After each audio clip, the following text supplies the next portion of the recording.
प्यारे बच्चों, आज हम लोग बढ़ाते हैं लेक्चर को आगे। जहां हम लोग एरर पढ़ रहे थे, एरर हमने 4 टाइप डिस्कस किया था। अगर आपको याद होगा, हमने टाइप फर्स्ट में डिस्कस किया था, हमने एडिशन के बारे में चर्चा किया था कि दो क्वांटिटीज में जब एडिशन होता है, just like Q1 plus Q2, इसमें जो एरर होता है वो एरर ऑलवेज क्या होता है, ऐड करते हैं। अगर हम लोग देखें तो कंसेप्ट को A plus B plus minus delta A plus delta B आया था। एरर इन फर्स्ट केस जब हम लोग दो क्वांटिटी का एडिशन करते हैं तो एडिशन में जो एरर होता है हम लोग यहां से फाइंड आउट करते हैं। सेकंड हमारा था सब्ट्रैक्शन का, बहुत ही आसान था, इसमें कुछ नया हमारा नहीं था। हमने यहाँ पे क्या लिखा था, इस इंडिविजुअल क्वांटिटी का क्या होता है, सब्ट्रैक्शन होता है, बट इस क्वांटिटी एरर क्या होता है, एडिशन होता है। नेक्स्ट की बात करें थर्ड में, थर्ड क्वांटिटी था मल्टीप्लीकेशन। अगर ये Q1 Q2 होगा तो हमने क्या देखा था, कंसेप्ट वाइज जो रिलेटिव टर्म्स आए थे तो उसको हमने दो फॉर्म में लिखा था, Q1 delta to delta Q1 Q delta Q। तो एक फॉर्म हमको समझ में आया था, delta Q by Q is equal to delta Q by Q1 plus, अब देखो Q1 Q2 को लिखने का बेस्ट वे था कि delta A by A delta B by लिख देता हूँ। अगर A B का फॉर्म क्या होता था हमारा, Q1 एंड Q2 के फॉर्म में हुआ करता था, ठीक है। इसको लिखते थे delta A by A plus delta B by B. This is called as relative error in Q. This is called relative error in A and this is B. इसके बाद हमने इसको परसेंटेज एरर के फॉर्म में देखा था। ये छोटा सा रिकैप हम लोग कर लेंगे, बाकी कुछ नया नहीं है। हम लोग बात कर रहे थे अगर परसेंटेज एरर होता था, परसेंटेज एरर का मतलब होता है जो पर्टिकुलर क्वांटिटी ऑफ फ्रैक्शंस था, क्या डेल्टा Q बाई Q को अगर अपन 100 से मल्टीप्लाई कर दो तो क्या होता था, उस फिजिकल क्वांटिटी Q में परसेंटेज एरर हमें मिल जाता था। तो हम लोग क्या लिखते थे, delta A by A plus delta B by B into 100। बस यही था अपना करना। फिर बाद में उन्होंने बताया था जो फिफ्थ टाइप थे, first second third fourth, okay, वो डिवीजन का फॉर्म था। अगर मान लो हम किसी क्वांटिटी Q की बात करें, Q1 बाई Q2 था, उसमें एक पॉइंट हमेशा कॉमन था, आपको मैं बताया था कि always at any condition error should be added. Error क्या होता है, उस ऑर्डर को ऐड करना था। और बोला था मल्टीप्लिकेशन और डिवीजन में मिनरली कोई कम डिफरेंस नहीं होता है। इसको फिर से वही लिखते हैं, delta A by A plus delta B by B, और सारे के सारे एरर को हमने ऐड किया था। ये हमारे 4-5 टाइप थे, लेकिन आज जो हम लोग नया टाइप पढ़ेंगे ये बहुत फेमस टाइप है। फेमस मतलब बहुत इंपॉर्टेंट है। हम लोग कह रहे हैं मल्टीप्लिकेशन सब्ट्रैक्शन, ये था हमारा फोर्थ टाइप था, ओके, ये 4 ही था। हमने एडिशन पढ़ा, फिर सब्ट्रैक्शन पढ़ा, फिर मल्टीप्लिकेशन और फिर डिवीजन पढ़ा था, ठीक है। तो ये जो हमारा फिफ्थ टाइप है ये बहुत इंपॉर्टेंट है, क्योंकि जनरली आप अगर नीट एग्जाम या मेडिकल को देखो तो पहले ट्रिपल ई, जिसको हम अभी आजकल मेंस बोलते हैं, उस मेंस एग्जाम में भी इस तरह के क्वेश्चन आते हैं। देखो ये तो आसान सा क्वेश्चन है जो कि बोर्ड एग्जामिनेशन में भी आ जाता है एरर को सॉल्व करने के लिए। मल्टीप्लिकेशन बेस्ड क्या होता है, डिवीजन बेस्ड क्या होता है, एडिशन बेस्ड क्या होता है और सब्ट्रैक्शन बेस्ड क्या होता है, इसको सॉल्व करने का एक सेट पैटर्न होता है। लेकिन जब हमने इसको देखा तो हमको पता चला कि एक्चुअली ठीक है, वो क्वांटिटी जब क्या होता है, calculation of error in the quantities, किसी भी क्वांटिटी का जब कैलकुलेशन करते हैं एरर का, हम सबसे पहले देखते हैं उसका डिफरेंट एक्सपोनेंट का मतलब क्या होता है। एक्सपोनेंशियल फंक्शन मैंने आपको डिस्कस किया था, e to the power something होता है, इसको बोलते हैं एक्सपोनेंशियल फंक्शन। जब भी किसी वेरिएबल का x हो, y हो और z हो, उसका पावर अगर समथिंग मान लो x to the power a आ गया, y to the power b आ गया and z to the power c आ गया, this is the exponent of a, b is the exponent of b and z is the exponent of c। ये हमारा fundamental हुआ करता था। लेकिन जब इस तरह का एरर आएगा उसको कैसे सॉल्व करेंगे, one of the important concept में से आता है, और मेडिकल के एग्जाम में ये अल्टरनेट ईयर हर एक साल इस तरह का एरर एक आता है। आप अगर प्रीवियस ईयर देखेंगे तो आपको लगेगा कि ये क्वेश्चन तो आते ही हैं, इसलिए इस कंसेप्ट को अच्छे से हम सीखेंगे और फिर देखेंगे कि क्या क्या हम लोग अच्छे से कर सकते हैं। तो हम यहाँ से शुरू करते हैं, टॉपिक को आगे बढ़ाते हैं। पहले इस तरह क्वेश्चन को सॉल्व करने का बेस्ट वे होता है कि हमको एनालॉजी पता होना चाहिए, स्टेप्स पता होना चाहिए। अब देखिए, अगर इसको प्रॉब्लम नहीं हो तो मैं क्या इसको ऐसे लिख सकता हूँ, x टू द पावर ये a है, y to the power b है, तो क्या अपन z to the power minus c लिख सकते हैं। क्यों? क्योंकि हमको पता है z टू द पावर -1 को अपन क्या लिख सकते हैं, 1 बाई z। तो अगर मैं z to the power -a लिखूं तो क्या लिख सकता हूँ, 1 by z to the power a। अगर ये कंसेप्ट यहाँ पे हमारा चल सकता है तो अपन क्या लिख सकते हैं, z to the power -c is equal to 1 by z to the power c। तो क्या 1 बाय जो z to the power c थी, मैं इस टर्म को क्या रिप्लेस कर सकता हूं माइनस c से। चलो अब तो समझ में आ गया सर। अब क्या पता सर, 2 टर्म का मल्टीप्लीकेशन था, 3 टर्म का मल्टीप्लीकेशन था। इस तरह के क्वेश्चन को सॉल्व करने के लिए सबसे पहले बेस्ट ऑफ इरर लिखते हैं। अब इरर का मतलब होता है, इसको सॉल्व करने का बेस्ट तक टेक्निक्स पता होना। सबसे पहले हम लोग रिलेटिव इरर निकालते हैं। हमने क्या सिखाया था, रिलेटिव इरर किसका, इस पर्टिकुलर क्वांटिटी का निकालना है। उसका फॉर्म देखेंगे, रिलेटिव मतलब डेल्टा क्यू बाय क्यू, यही तो पूछा था। अब देखो इस क्वांटिटी x में कुछ इरर होगा तो लिख सकते हैं, इसका एक्सपोनेंट फॉर्म होता है a delta x by x। What the point, फिर से जो कंपोनेंट b में होगा वो delta y by y। Similarly अब यहां से क्वेश्चन होगा सर यहां पे तो माइनस c होना चाहिए, यहां क्या होना चाहिए, माइनस c होना चाहिए। चलो मान लेते हैं, तो उसको लिख सकते हैं delta z by z। But मैं आपको बताया हूं कि जब भी इरर आएगा, जब भी इरर का एडिशन में होगा, ये तो एक्चुअली मल्टीप्लिकेशन का पार्ट है, first part, second part, third part, x y z तीनों का फिजिकल क्वांटिटी का मल्टीप्लिकेशन हो रहा है। हमको क्या इरर को जोड़ना है घटाना है, जोड़ना है। इसलिए ऑलवेज ये क्वांटिटी टेकन एज मॉड। हमको नहीं समझ में आएगा, सिंपल से देख लेंगे प्लस होता है। कभी भी गलती से सिस्टम में क्या नहीं, माइनस नहीं आना चाहिए। तो हमने पहले से बोल रखा है, मल्टीप्लिकेशन हो, सब्ट्रैक्शन हो, एडिशन हो या डिवीजन हो, हर एक केस में इरर माइनस होता है क्या, नहीं। हर एक केस में इरर क्या होता है, ऐड होता है। इसको लिख सकते हैं a delta x by x plus b delta y by y plus c delta z by z। हमको यहां पता है डेल्टा q बाय q मतलब रिलेटिव इरर ऑफ q। इसको हम लोग आपको पता ही होगा, r का मतलब क्या होता है, relative error in q।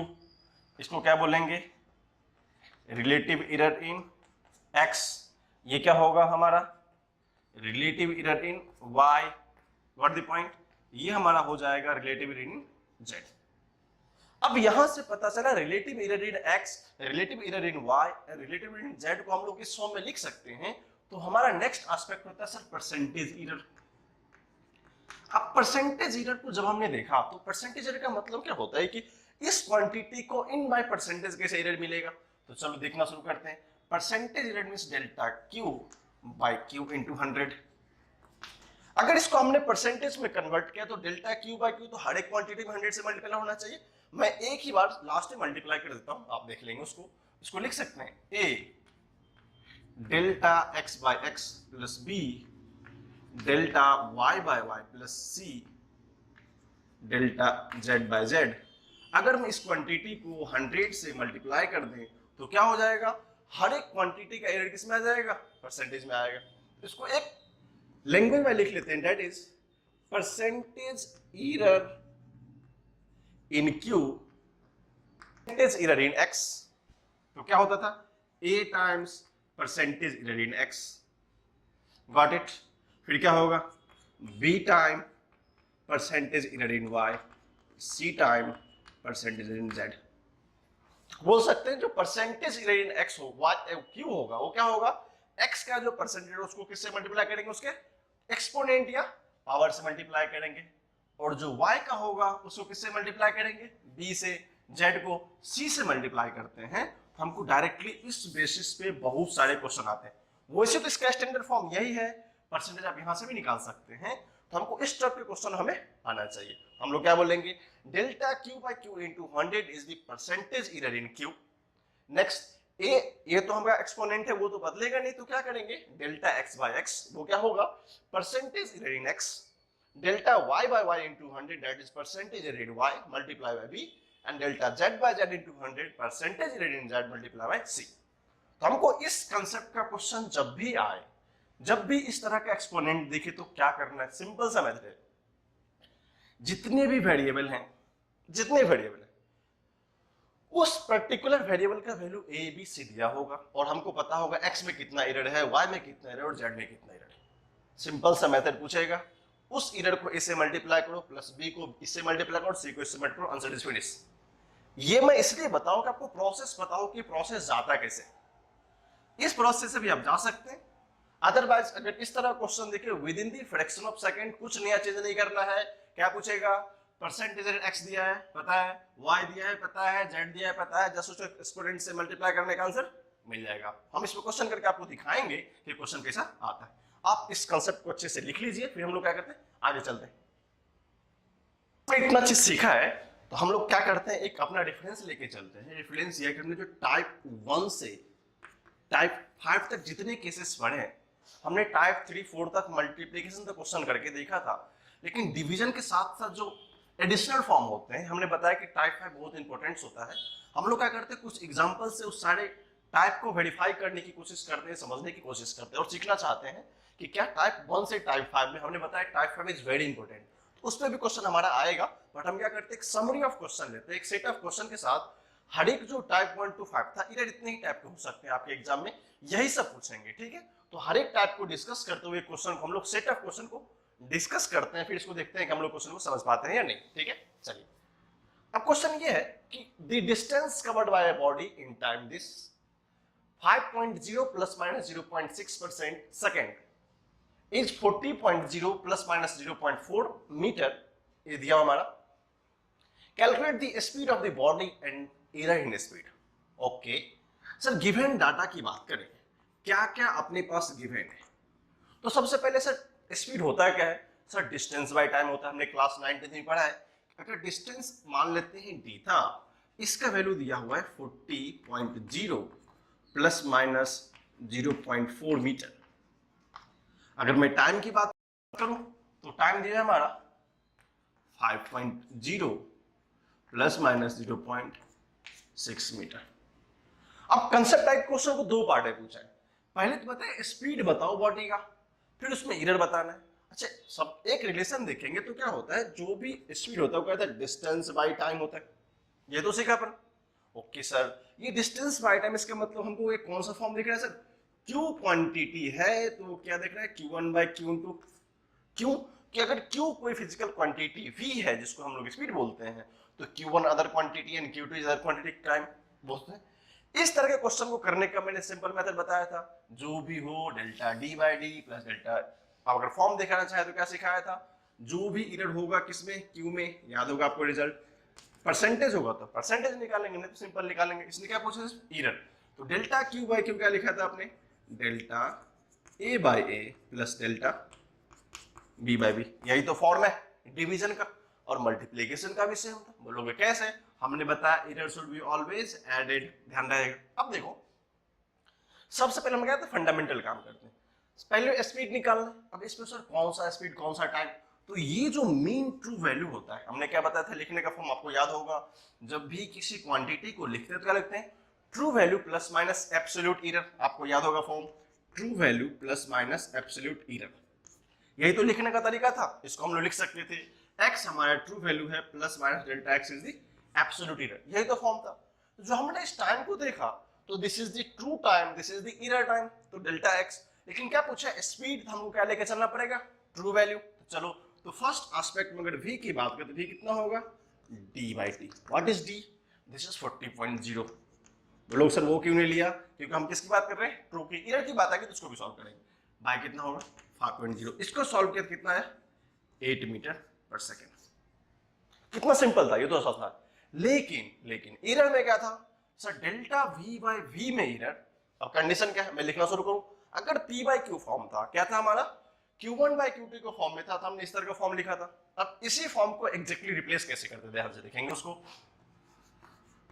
Delta v by v कैसे लिख सकते हैं, पहले क्या है d delta d by d, ऐसे लिख सकते हैं अपन, delta d by d plus delta t by t, यही तो पूछा अपन से। तो डेल्टा d बाई डी अब पूछा है एरर, इसका मतलब d भी अपने से पूछा है। अगर मेरे को v पता हो जाए, क्या पता हो जाए अपने को, v तो दिया हुआ है, तो मैं क्या निकाल सकता हूँ, वेरी गुड, निकाल सकते हैं सर। अब देखो, अब क्या करेंगे sir, delta d, what is delta d, 0.4, very good, 0.4 sir, d वो क्या है 40, गुड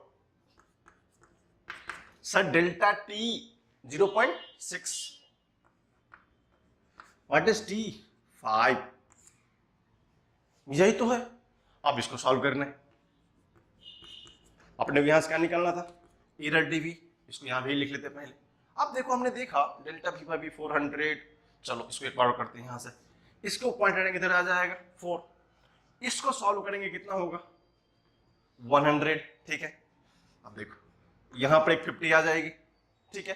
अब सॉल्व नहीं हो रहा है तो क्या करूं, इस पॉइंट को 1/100 प्लस 1/50, यही तो सॉल्व करना है अपने से, और 6/50, ठीक है।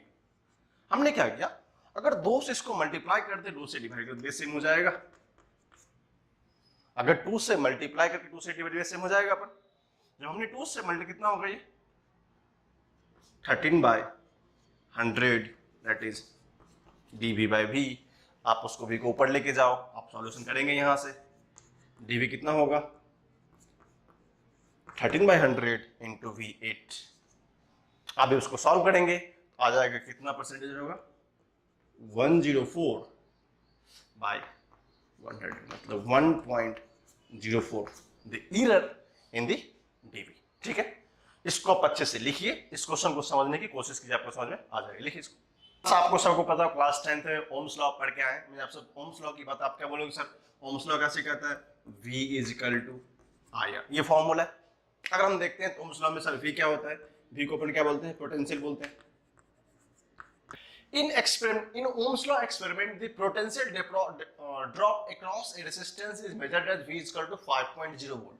इसका मतलब v का वैल्यू दिया हुआ है 5.0 वोल्ट, ठीक है।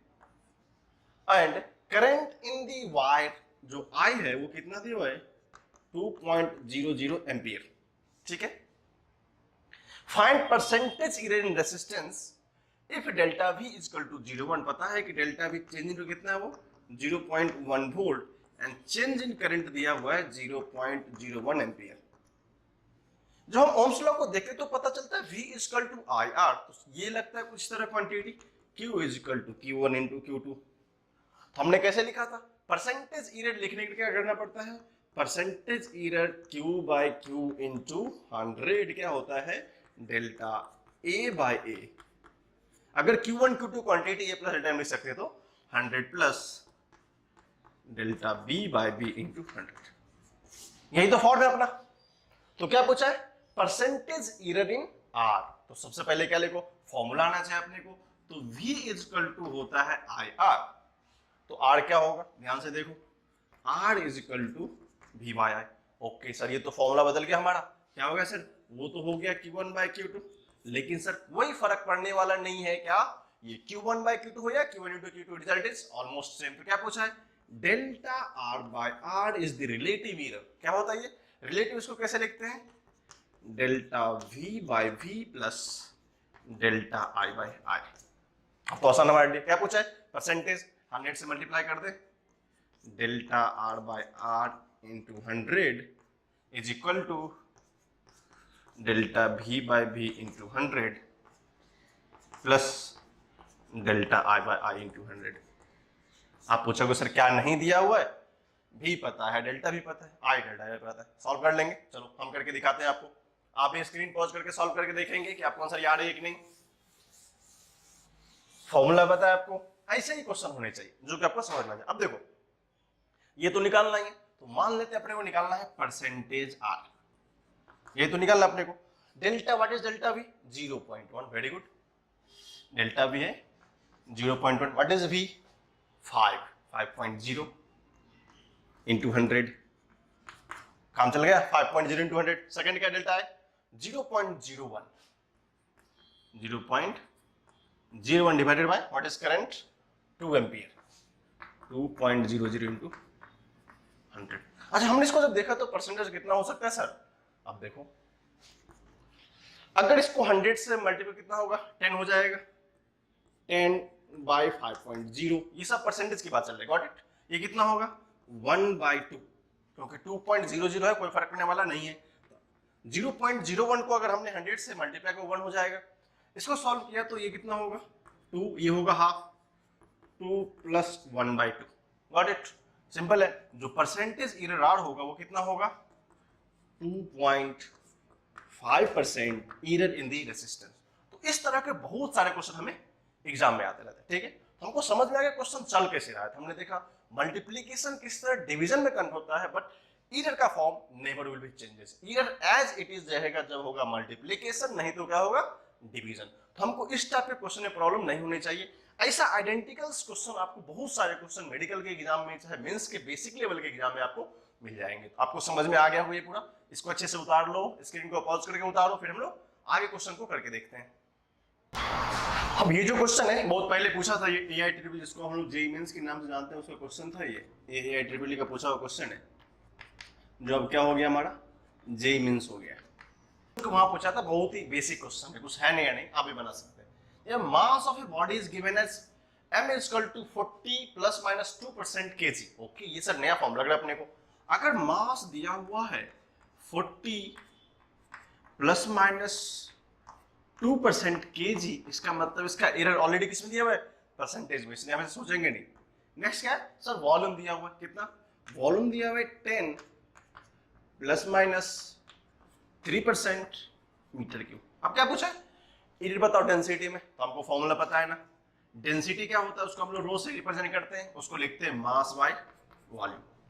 ओके सर, ये बात है।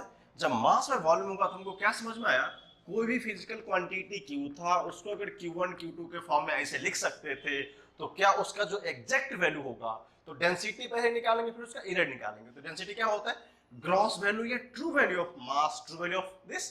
तो लिख लेते हैं इसको रो, कितना होगा वो रो 40 बाय 10। जब अपन इसको सॉल्व करते कितना होता है 4 kg पर मीटर क्यूब। अब इसको लिखना है किसके फॉर्म में, एरर के फॉर्म में, तो क्या लिख सकते हैं हम लोग d rho is equal to mass by volume. तो sir u by v form है बट कोई फर्क पड़ने वाला नहीं है, क्या लिखते हैं हम लोग d rho by rho is equal to d m by m plus d v by v. अब यहां ताजुब सी बात है सर डीएम तो दिया नहीं, ओके नहीं दिया तो कोई बात नहीं, कैसे लिख सकते इसको, तो d rho is equal to rho क्या ले सकते हैं, अगर हम लोग 100 से मल्टीप्लाई करके परसेंटेज हो जाएगा, यही तो पूछा आपने से एरर इन डेंसिटी, तो d m by m into 100, फिर क्या लिख सकते प्लस d v by v into 100। ऐसा नहीं कि हमेशा हम यही फॉर्म पूरा करेंगे, हो सकता है कि कभी हमको ये फॉर्म हमेशा दिया ही परसेंटेज में, तो हमको क्या पता है डी एम बाई एम की वैल्यू कितना दिया है 2%, इसका वैल्यू कितना दिया है 3%, we get the value of 5%। तो क्या पूछा एरर इंटेंसिटी, तो कैसे लिखते हैं ग्रॉस टर्म रो प्लस माइनस डेल्टा रो, लिखूं 4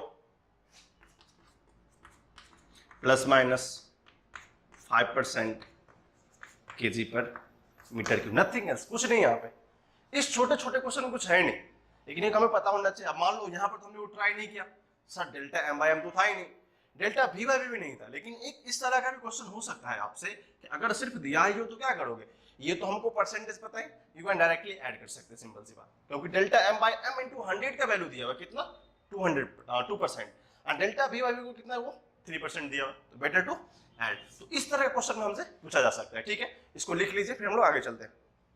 देखो ये बहुत फैमिलियर क्वेश्चन है, फैमिलियर मतलब क्या, इतना बार एग्जाम में आया है कि हमको ये क्वेश्चन आना ही चाहिए, मतलब मस्ट नो क्वेश्चन होता है।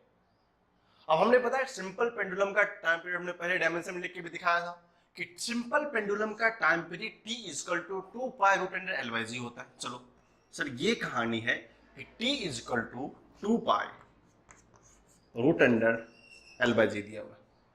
l क्या है वो लेंथ ऑफ पेंडुलम है, g क्या होता है एक्सीलरेशन ड्यू टू ग्रेविटी है। If the percentage error in l is 1% and percentage error in G is 2%, then find percentage in T। Okay sir, इसको देखने के बाद पता चला सर इसको परसेंटेज एरर निकालना है। इसका मतलब क्वेश्चन पूछा क्या है, क्वेश्चन हमारा है कि delta T by T into 100 का वैल्यू बताओ, ये तो पूछा हमसे। इसको सॉल्व करने का वेरी आसान मेथड है, बहुत ही आसान मेथड, बोलोगे कैसे। अब रीजन ये है कि मैं आपको बता दूं कि एक मेथड होता है याद करने का, लेकिन आप प्रोसेस पे जाए तो प्रोसेस में कुछ नहीं होती। चलो हम लोग प्रोसेस को कंटिन्यू करते हैं। अगर किसी को बोला कि सर L बाय जी का पावर रूट 1/2 है, तो मैं क्या इसको इस तरह लिख सकता हूँ L by G to the power 1/2। Same meaning है, जब L का पावर 1/2 होगा डिवाइडेड बाय G का पावर 1/2 होगा, तो इसको लिख सकते हैं 2 पाई L का 1/2 G का 1/2। ठीक है, चलो इसका और एक स्टेप है, एक स्टेप आगे जाते हैं 2 पाई L का पावर 1/2 इंटू जी का पावर -1/2। अब बताओ एरर किसमें है? एरर सिर्फ है L और G में, इसका मतलब 2 पाई का कोई रोल यहाँ पे नहीं होगा। जब इसका रोल नहीं होगा तो सर आ गया हमारा relation T is equal to, हम लोग 2 पाई को बेटा उसका कोई मीनिंग नहीं होता है, क्योंकि वहां पे जब हमने प्रूफ किया था हमने 2 का वैल्यू किसी कांस्टेंट के बदले लेके आया था, और कांस्टेंट में कुछ एरर हो सकता है नहीं, तो कांस्टेंट में जीरो एरर को हटा देंगे वहां पे। Got it? L का पावर 1/2 G का पावर -1/2। अब क्या सिखाया था? ये है Q, ये है Q1। अब एक्सपोनेंट कितने? 1/2, ये -1/2। तो लिखना कैसे सिखाया था? Delta T/T। ध्यान से देखेंगे अगर आपको जस्ट पहले का रिजल्ट याद होगा, क्या लिखाया था सर? एक्सपोनेंट को इधर मल्टीप्लाई करते हैं a, फिर क्या लिखते हैं? डेल्टा L/L लिखते हैं, फिर क्या करते हैं सर? -1/2। याद रहेगा यहाँ पे, बट ये माइनस क्यों नहीं होता है आगे डिस्कस करेंगे। 1/2 इंटू डेल्टा G/G। अब बोलोगे सर ये आया कैसे? आपको पता ही होगा, हमने बताया था Q कोई क्वांटिटी हो, Q1 Q2 होता है, इसको लिखने का सिंपल वे होता है डेल्टा बाई क्यू। क्या होता है? A delta x/x, B delta y/y। ये फॉर्म तो आपको पता ही होगा, ये तो हमने कुछ देर पहले लिखा है। चलो ये पता है अपने को, ठीक है। अब क्या कर सकते हैं? जब हमने ये लिखा था हमने क्या बताया था? एरर कभी भी नेगेटिवली ऐड नहीं होता, चाहे वो प्रोडक्ट हो या डिवीजन हो। तो क्या होगा, यहां से हमको एक फॉर्म मिल गया 1/2। क्या पूछा है? परसेंटेज एरर पूछा है। तब हम क्या कर सकते हैं? Delta T/T। अगर इस कहानी को 100 से मल्टीप्लाई कर दिया जाए तो क्या होगा सर? 1/2 तो सब में कॉमन ले सकते हैं क्योंकि दोनों में दिया हुआ है, तो लिख लेते अपन delta L/L into 100 plus delta G/G into 100। लोगों सर ये कैसे? तो 1/2 जब कॉमन है तो डेल्टा बाय एल दोनों से 100 से मल्टीप्लिकेशन करना पड़ेगा। अब चलो आपने क्वेश्चन सॉल्व कर दिया। क्या पूछा है? Delta L/100 percentage error in L is 1। इसका मतलब जो वैल्यू पता है वो डेल्टा L/L इंटू 100 का वैल्यू कितना है? 1 है। सॉल्व करें हम लोग तो हो जाएगा delta T/T 1/2 1 plus what is this value? G में कितना है? 2। खत्म है कहानी। कितना हो गया? 3/2%। तो जो टाइम पीरियड परसेंटेज एरर इन T आएगा वो कितना होगा? 1.5% होगा। और इस तरह के क्वेश्चन एग्जाम में जनरली भर भर के आते हैं। भर भर के मतलब होता है कि हर एक एग्जाम में आपको टाइम पीरियड का relations in terms of T में पीरियड पूछ लेगा, नहीं तो इसे पूछ लेगा। तो ये क्वेश्चन हमारा आया हुआ क्वेश्चन है, आता रहता है और आगे भी आता रहेगा, इसलिए इसको अच्छे से हम लोग सीख लेंगे कि इस तरह क्वेश्चन को सॉल्व कैसे करते हैं। ठीक है, इसको आप अच्छे से लिख लीजिए। सिंपल मेथड है, आसान तरीका है, कोई भी नया नहीं है। अगर आपको फंडामेंटल 5 टाइप्स को समझ में आ गया है कि टाइप फर्स्ट कैसे अप्लाई करते हैं, टाइप सेकंड कैसे अप्लाई करते हैं, टाइप थर्ड कैसे अप्लाई करते हैं, this is the all about multiplication and division. और मल्टीप्लिकेशन डिवीजन हमने बताया कि सिर्फ एक ही चीज कॉमन होता है, कॉमन ये है कि उसका सिर्फ डिवीजन होता है, बाकी error always follow as the same rule, delta Q by Q plus delta Q by Q, same और रूल्स। इसको अच्छे से लिखो, फिर हम लोग आगे चलते हैं। ये क्वेश्चन थोड़ा सा अच्छा है, ये क्वेश्चन इस तरह क्वेश्चन थोड़ा सा अगर सोचने के लिए हम लोग सोचे तो वो थोड़ा सा डिफिकल्ट लगता है।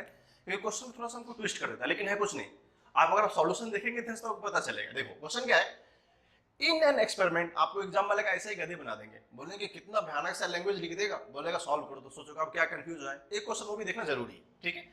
In an experiment of simple pendulum the time period measured 50 second, ध्यान रखें कितना, 50 second for 225 oscillation. Okay, 2 second oscillation के लिए अगर इसको हम मान लेते हैं कि ये 2 सेकेंड ऑसिलेशन करता है, ठीक है। अब ऑसिलेशन हम लोग आगे जाके पढ़ेंगे ऑसिलेशन का मीनिंग कितना होता है, गॉट इट। ये 50 सेकेंड तक क्या करता है, 2 ऑसिलेशन करता है। Then length of the pendulum is 100 centimetre. वो जो पेंडुलम है, अगर हम बात करें इस एग्जांपल की, तो कुछ तरह का ये सिंपल पेंडुलम दिखता है हमको, आपको याद होगा इस तरह का ये रोटेट करता रहता है। यहाँ पे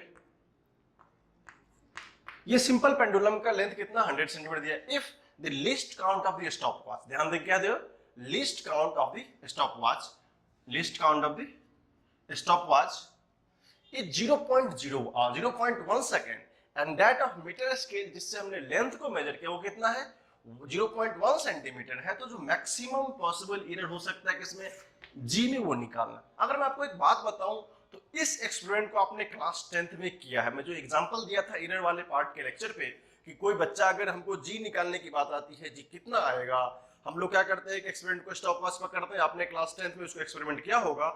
स्टॉप वॉच में से एक बंदा टाइम देखते हैं, दूसरा क्या करता है, पेंडुलम को रोटेट करवा के डिफरेंस ऑफ वैल्यू को मेजरमेंट करते हैं 20-30 टाइम्स, फिर उसका वैल्यू निकालते हैं, लोग जी निकालते हैं। उसी क्वेश्चन को यहाँ पे मैथमेटिकली विदाउट एनी एक्सपेरिमेंट कैसे सॉल्व करना है उस क्वेश्चन को पूछा है। अल्टीमेटली बात करें तो ये सारा एक्सपेरिमेंट क्लास 10th का है। वहां पर आप लेंथ कुछ और मेजर करते थे, यहां पर क्वेश्चन में कुछ ना कुछ लेंथ को मेंशन कर दिया है। चलिए, जब भी बात आती है किसकी सिंपल पेंडुलम की, तो सबसे पहले टाइम पीरियड की कहानी समझ में आनी चाहिए। टाइम पीरियड कितना होता है सर? टाइम पीरियड पता है कि 2πL/g होता है। Very good. लेकिन सर बात यह है कि इस बार हमको एरर निकालना है जी में, तो equation must be come in forms of g. चलो अब कर सकते हैं। तो अगर हमने क्या दोनों साइड स्क्वायर कर दिया, तो टी स्क्वायर इसको मान लेते हैं 4π² L/g। सिंपल सी बात है। तो क्या आएगा यहां से? अगर मैं यहां से जी निकालना चाहूं तो जी कितना आ जाएगा? ध्यान देंगे 4π² L/t²। ध्यान देगा ना, L/t²। अगर किसी को प्रॉब्लम नहीं तो क्या लिख सकते हैं? GT⁻²। ये तो सीख रहे अपन, L यहाँ पे L होगा, जी नहीं, LT⁻²। अब क्यों सर? इस कांस्टेंट का एरर से कोई लेना देना नहीं है। अगर आपको मन है तो आप एक बार और लिख दो, कोई प्रॉब्लम नहीं है। अब बात आएगी सर, कोई क्वांटिटी क्यू है वो ए बी के फॉर्म में है, प्रोडक्ट ऑफ टू के फॉर्म में। क्या बताया था? एरर मेजरमेंट करना है। तो एरर मेजर करने का मतलब क्या होता है सर? डेल्टा जी/जी निकालना है सबसे पहले, फिर परसेंटेज की बात करेंगे। ओके सर, डेल्टा जी/जी का मतलब होता है 4π का कोई एरर नहीं होगा, 4π² इज द कांस्टेंट। तो कांस्टेंट का एरर हम लोग लेते हैं क्या? नहीं लेते हैं। तो क्या सिखाएगा हम लोग को सर? डेल्टा L/L होगा पहले। हाउ? क्योंकि L का पावर कितना है? 1, तो 1 यहां से मल्टीप्लाई करेंगे, नो चेंज होगा। बट जो T है वहां पर अपन -2 लेना पड़ेगा। मैं दूसरी तीसरी बार लिख रहा हूं आपको उसमें डर नहीं लगना चाहिए। ये ऑलरेडी क्या हो जाएगा, इसको मॉड लेके प्लस कर देंगे। जब हम सॉल्यूशन के नेक्स्ट स्टेप में पहुंचते हैं तो क्या पता चलता है सर? डेल्टा जी/जी जो कि एरर हमको निकालना था वो कितना आ गया? Delta L/L plus 2 times of delta T/T। अब सुनोगे sir what is the meaning of list count? List count हम थोड़ा आगे जाके पढ़ेंगे इंस्ट्रूमेंट में। लिस्ट काउंट का मतलब होता है जो भी इंस्ट्रूमेंट उसका मिनिमम वैल्यू मेजर कर सकता है। लिस्ट मतलब होता है उसका मिनिमम वैल्यू। जैसे मैं एक एग्जांपल आपको समझने के लिए, बाकी इसको डिटेल्स में डिस्कस करेंगे। आपके पास जनरल इंस्ट्रूमेंट बॉक्स में क्या होता है? सेंटीमीटर स्केल होता है। 0, 1, 2, 3, 4, 5, 6, 7, 8, 9, 10। What the point? अगर यहां से यहां तक का 10 सेंटीमीटर है तो उस पर्टिकुलर सेंटीमीटर स्केल के लिए, किसके लिए? उस पर्टिकुलर सेंटीमीटर स्केल के लिए जो लिस्ट काउंट होगा 1 होगा, 1 सेंटीमीटर। क्यों? क्योंकि सबसे मिनिमम लेंथ हम कैसे नाप सकते हैं? 1 सेंटीमीटर। अब कोई बोलेगा सर अगर मैं बोलूं कि 0.6 है तो हमको पता है स्केल पे ये आता है। Got the point? लेकिन अगर कोई बोलते हैं 0.62, हम इससे ये मेजर नहीं कर सकते। बता इधर दिखा तुमको किधर? ये तो 0.1 है, 2 है, 3 है, 4 है। 1 के बाद सेकंड डिजिट का ऑर्डर तो है नहीं इसमें, तो सेकंड ऑर्डर का डिजिट हम यहाँ मेजर नहीं कर सकते। तो लिस्ट काउंट का जो बेसिकल मीनिंग होता है उसमें देखते हैं कि उसका जो मिनिमम पार्ट है वो कितना मेजर कर सकते हैं। कहानी यही पता है कि सेंटीमीटर स्केल का लिस्ट काउंट 0.1 सेंटीमीटर। इसका मतलब वो मेजर किससे कर रहे हैं?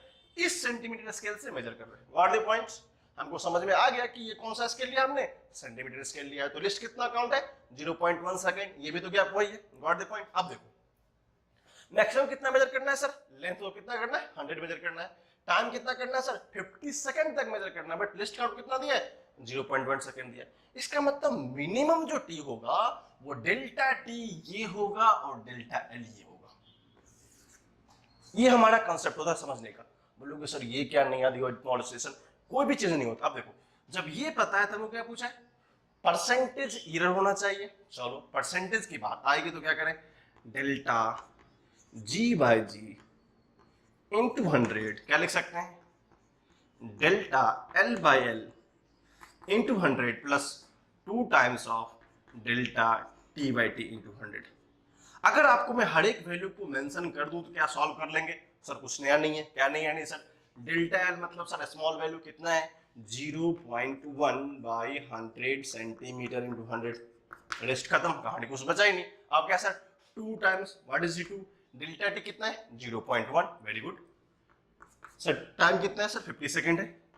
इसको क्या करो 100 से मल्टीप्लाई कर दो, अब क्या नया है, इसने इसको मारा, अब तो कैसे करेगा इसको, ये 2 से कैंसिल आउट हो जाएगा, अब तो क्या 4 इंटू 0.1 तो कितना हो गया 0.1 प्लस 0.4।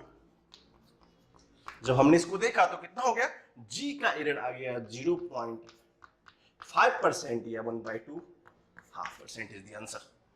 हमने जब इसको सॉल्व किया तो कुछ नया ही नहीं लगा अपने को, क्यों, क्योंकि हमको ये सारा प्रोसेस बेसिकली पता। अगर मान लो किसी को लिस्ट काउंट का आइडिया नहीं है, अगर एरर में क्वेश्चन आ भी गया, वो लोग सोचेगा सर ये कैसे लूं, बहुत लोग कंफ्यूज है।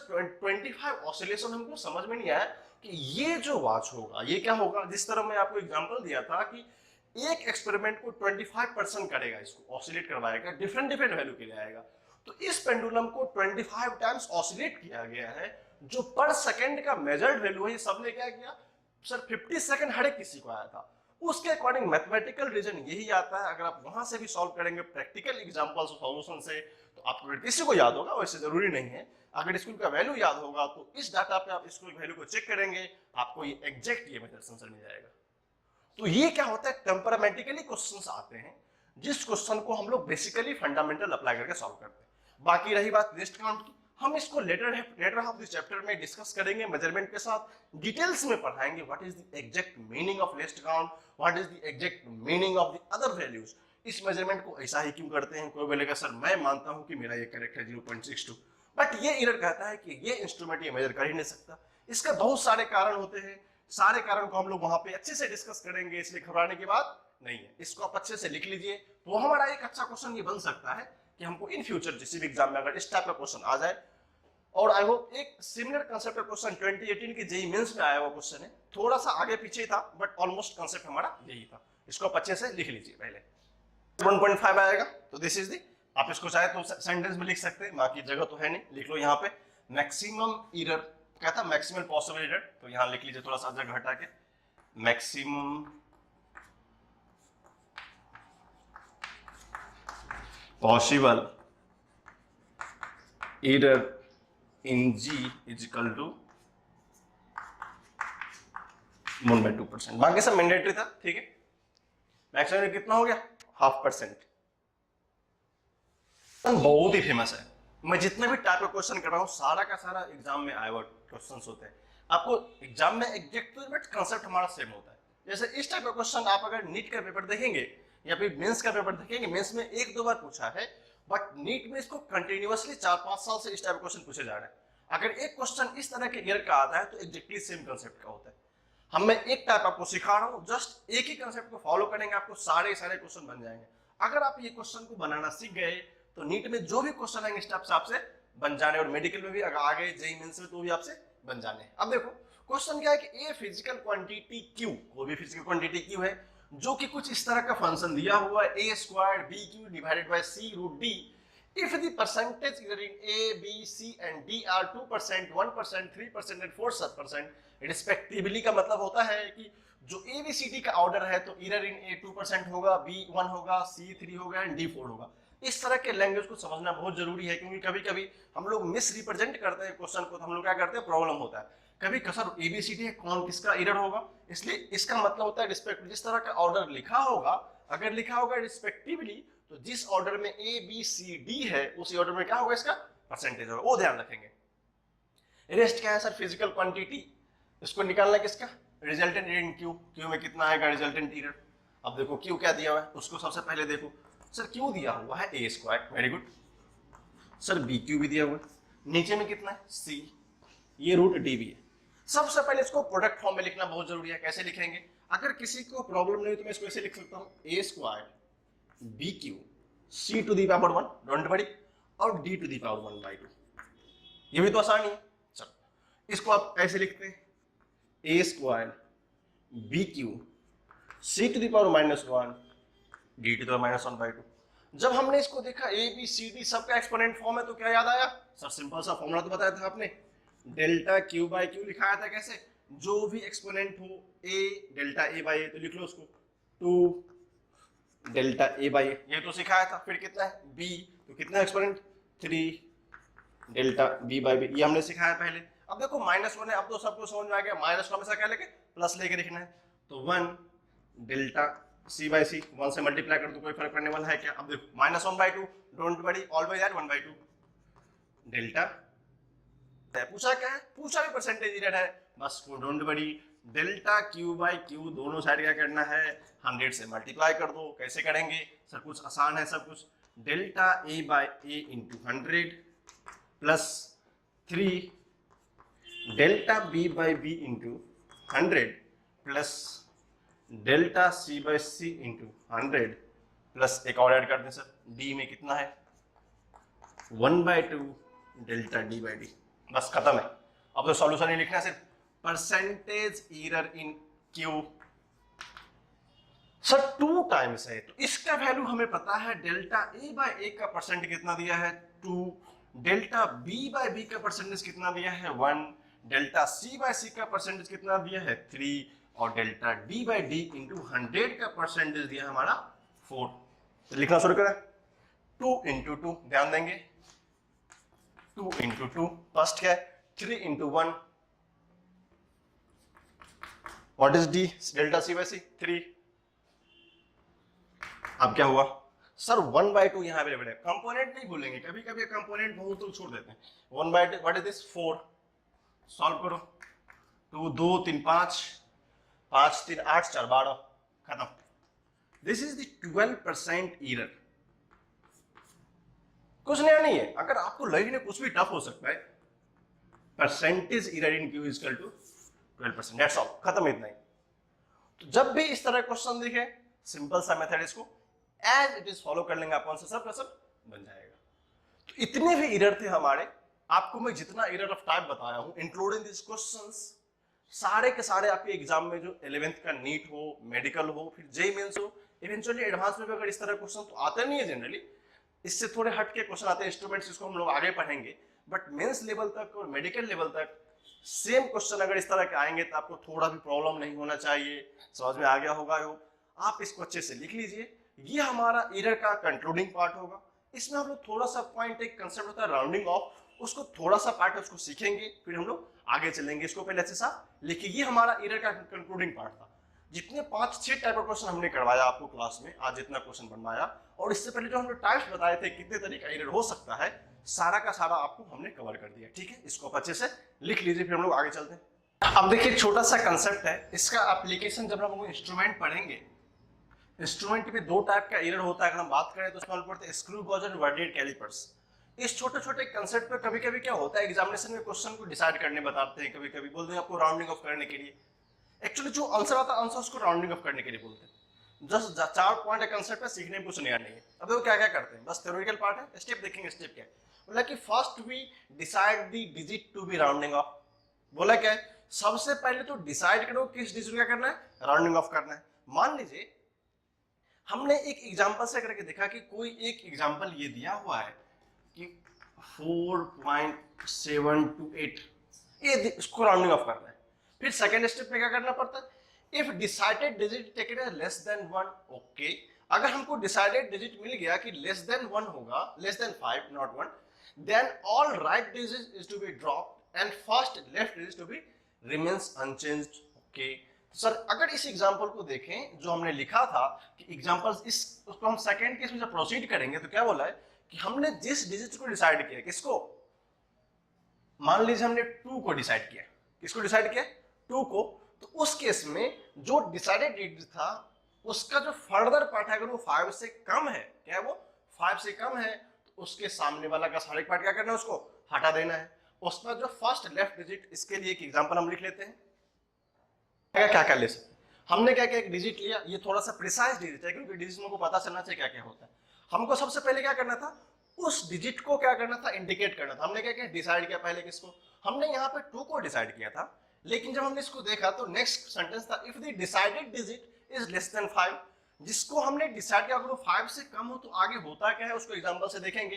Then all digit is right to it is drop, मतलब अगर हमारा ये राइट है और ये लेफ्ट है तो जिस डिजिट को हमने फिक्स किया था उसके सामने वाला क्या करते हैं, हटा देते हैं। और first left digit is remains unchange, उसके पहले को हम लोग छोड़ देते हैं। अब एक एग्जांपल से देखो, जो कि हमारा एक एग्जांपल, उसी को हम लोग थोड़ा सा प्रिसाइज लेके थोड़ा सा और वैल्यूएबल एग्जांपल लेके देते हैं। हमने लिखा 4.734256, तो पहले क्या हमने पहले क्या किया, इसको डिसाइड किया, किसको, 2 को। अगर यहाँ पे हमको राउंडिंग ऑफ करना है, कहाँ पे करना है हमको, 2 पे राउंडिंग ऑफ करना है, तो सबसे पहले क्या देखा, 2 सर लेस देन 5 है, ओके। जब लेस देन 5 है तो उसके साथ का जितना भी सब हटाना है, तो 2 के साथ साथ सब डिजिट को हटा दो, तो क्या बचा, ये ड्रॉप कर दिया हमने, और उससे जो लेफ्ट का पार्ट है सबको एज लिख देना है। तो इसको जब हम राउंडिंग ऑफ करते हैं तो कितना आता है, 4.734। This is the concept.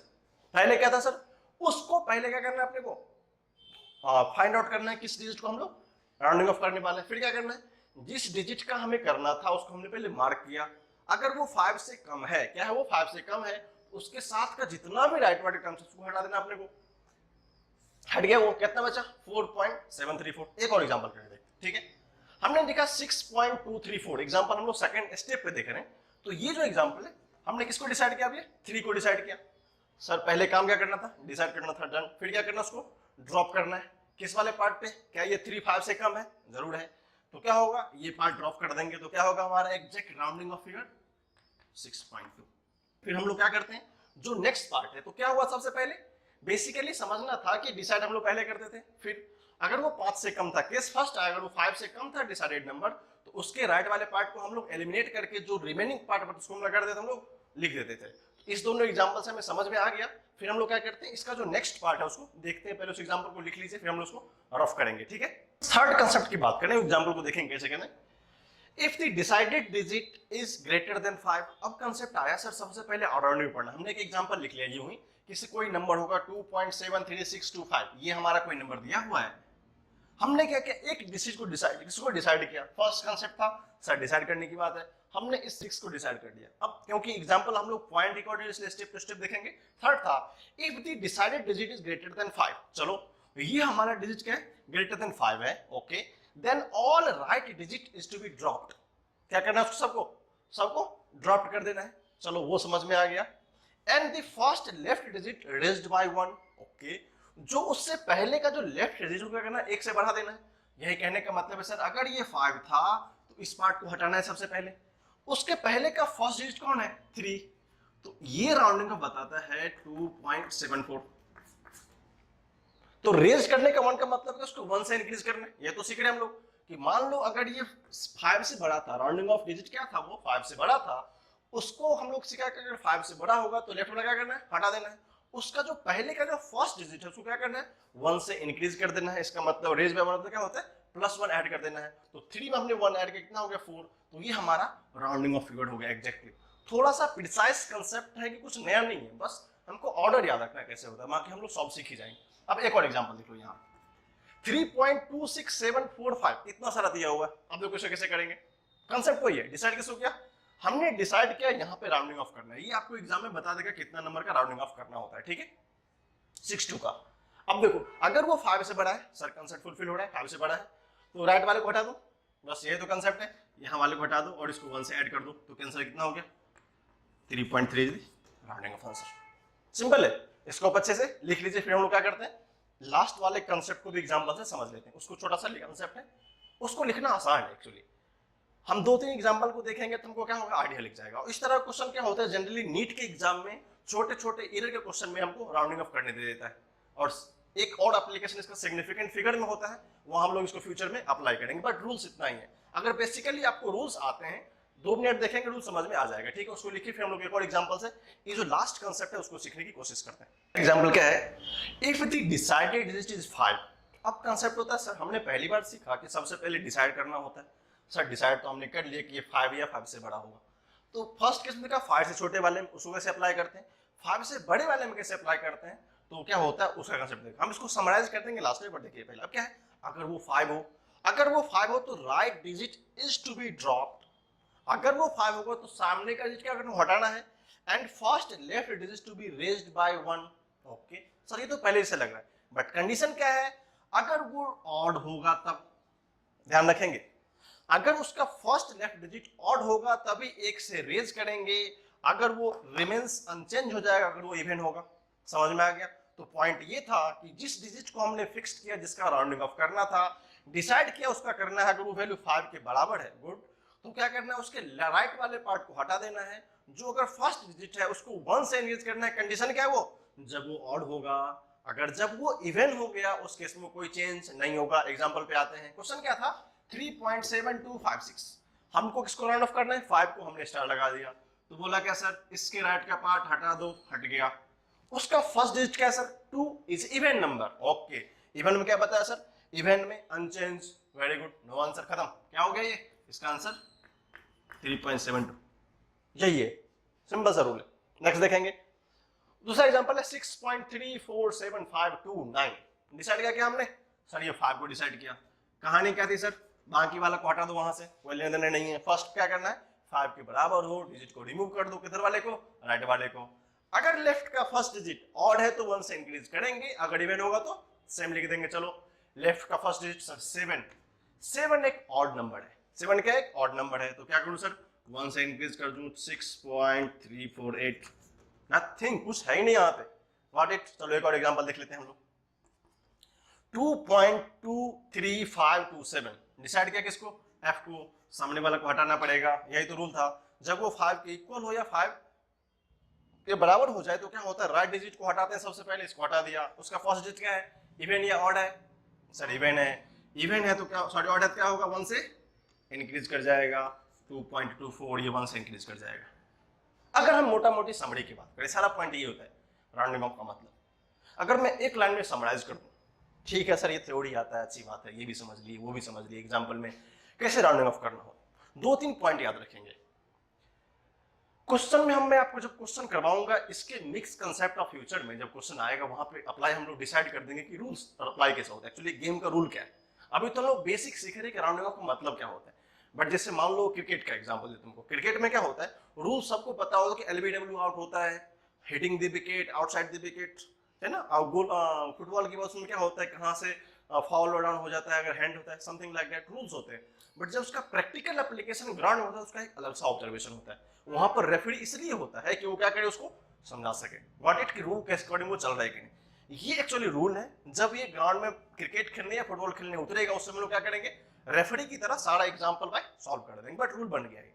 अब इसको याद कैसे रखेंगे, किसी का भी राउंडिंग ऑफ करने की बात है, मान लो किसी को राउंडिंग ऑफ करना है, हमने नंबर को डिजिट कर दिया, फिक्स कर दिया, क्या क्या सबसे पहले डिसाइड कर दिया। जब पहला कांसेप्ट होता है सर, अगर 5 से कम हो, जिसको हमने डिसाइड किया था, अगर वो 5 से कम हो तो क्या करना है, उस 5 के साथ साथ सारे नंबर को हटा देना है, बाकी लेफ्ट का रिमेनिंग नंबर लिख देना, बस कहानी खत्म है, इतना है।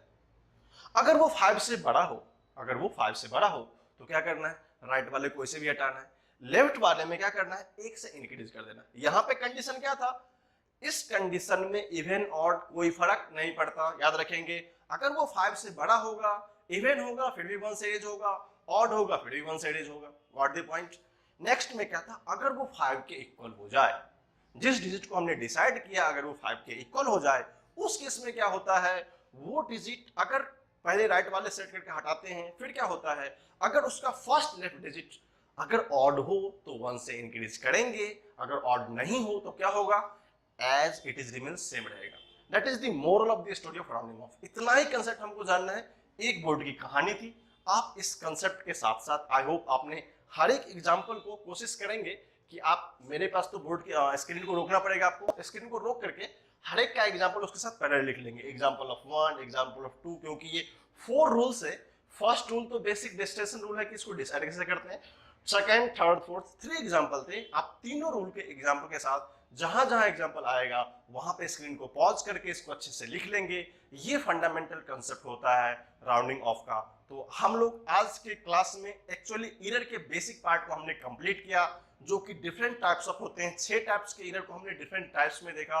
वो क्वेश्चन जनरली आते हैं एग्जाम में, कितने टाइप के क्वेश्चन आते हैं हमने सारे टाइप क्वेश्चन को टच करके बताया है, एक एक क्वेश्चन आपको सॉल्व करके बताया है। और आपके पास सीट अवेलेबल है, डीपीपी अवेलेबल है, रिमेंस जो भी कंटेंट अवेलेबल है, कंटेंट को जम के बनाएंगे, जम के सॉल्व करेंगे क्वेश्चन, तो आपको सारा सा प्रॉब्लम हट जाएगा। ठीक है, तो आज हमने ऑलमोस्ट ये कवर कर दिया है ये टॉपिक। नेक्स्ट जो हमारा टॉपिक होगा इंस्ट्रूमेंट मेजरमेंट, उसमें छोटा सा कंसेप्ट हम लोग सिग्निफिकेंट फिगर से शुरू करेंगे और इंस्ट्रूमेंट को पढ़ेंगे। फिर हमारा ये topic error analysis completely solve हो जाएगा और हमारा कंप्लीटली समझ में आ जाएगा। ठीक है, तब तक के लिए आप लोग का बहुत बहुत शुक्रिया।